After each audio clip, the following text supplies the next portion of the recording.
Can cognitive reserve hide dementia in test results? Have you ever wondered how some people can seem perfectly fine on cognitive tests, even when they have dementia? This brings us to the concept of cognitive reserve. Cognitive reserve refers to the brain's ability to cope with damage. It is shaped by factors like education, job complexity, and social engagement throughout life. Individuals with a higher cognitive reserve can often perform better on cognitive tests, even if they have underlying brain changes related to dementia. In the early stages of dementia, those with a higher cognitive reserve may not show obvious symptoms. This can lead to a delay in diagnosis. For example, someone with a rich educational background or a challenging job may seem to function normally on tests, masking the effects of dementia. This phenomenon can complicate the early detection of the disease. Research shows that people with higher cognitive reserve often experience a later onset of clinical symptoms.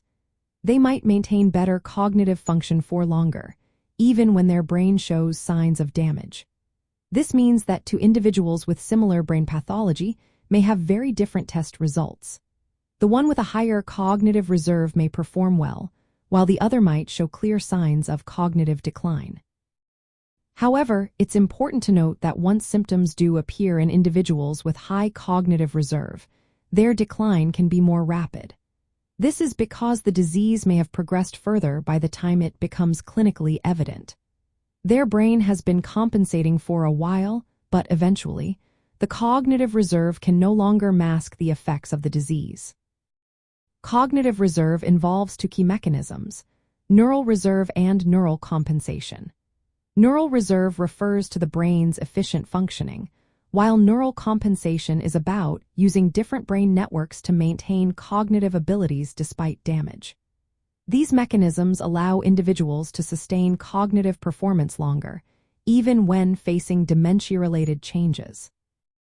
The implications for diagnosis are significant. Standard cognitive tests may not fully capture the severity of dementia in those with high cognitive reserve. This highlights the need for comprehensive assessments, including brain imaging and biomarkers, especially for individuals who may appear to be functioning well. In summary, cognitive reserve can indeed hide dementia in test results, especially in the early stages.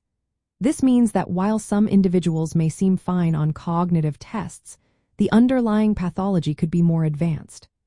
Understanding cognitive reserve is crucial for healthcare professionals as they interpret test results and develop personalized care plans for individuals with dementia. Always consult healthcare professionals for personalized advice and assessments regarding cognitive health.